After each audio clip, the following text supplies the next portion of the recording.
anyone gets any answers, it'll be the psychiatrist. Even I couldn't get to Norman, and he knows me. You warm enough, miss? Yes. Did he talk to you? No. I got the whole story, but not from Norman. I got it from his mother. Norman Bates no longer exists. He only half existed to begin with. And now, the other half has taken over. Probably for all time. Did he kill my sister? Yes. And no. Well, now, look, if you're trying to lay some psychiatric groundwork for some sort of plea, this fellow would like to cop, isn't A psychiatrist doesn't lay the groundwork. He merely tries to explain it. But my sister is... Yes. Yes, I'm sorry. The private investigator, too.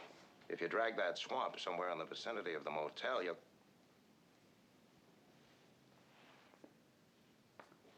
Have you any unsolved missing persons cases on your books? Yes, 2. Young girls? Did he confess to... Like I said, the mother. Now, to understand it the way I understood it, hearing it from the mother, that is, from the mother half of Norman's mind, you have to go back 10 years to the time when Norman murdered his mother and her lover.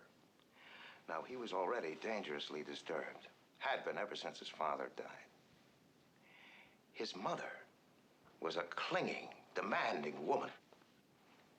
And for years, the two of them lived as if there was no one else in the world. Then she met a man. And it seemed to Norman that she threw him over for this man. Now, that pushed him over the line, and he killed them both. Matricide is probably the most unbearable crime of all. Most unbearable to the son who commits it.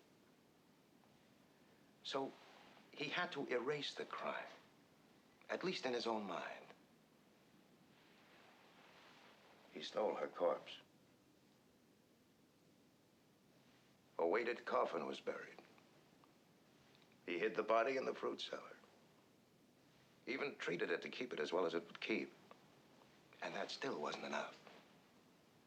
She was there, but she was a corpse. So he began to think and speak for her. Give her half his life, so to speak. At times, he could be both personalities, carry on conversations. At other times, the mother half took over completely. Now, he was never all Norman, but he was often only mother. And because he was so pathologically jealous of her, he assumed that she was as jealous of him. Therefore, if he felt a strong attraction to any other woman, the mother side of him would go wild. When he met your sister, he was touched by her, aroused by her. He wanted her. That set off the jealous mother, and mother killed the girl. Now, after the murder, Norman returned as if from a deep sleep. And like a dutiful son, covered up all traces of the crime he was convinced his mother had committed. Why was he dressed like that? He's a transvestite. Not exactly. A man who dresses in women's clothing in order to achieve a sexual change or satisfaction is a transvestite. But in Norman's case, he was simply doing everything possible to keep alive the illusion of his mother being alive. And when reality came too close, when danger or desire threatened that illusion, he'd dress up, even to a cheap wig he bought. He'd walk about the house, sit in her chair, speak in her voice. He tried to be his mother. And now he is. Now, that's what I meant when I said I got the story from the mother.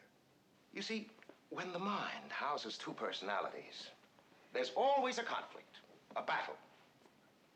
In Norman's case, the battle is over, and the dominant personality has won. And the $40,000? Who got that? the swamp.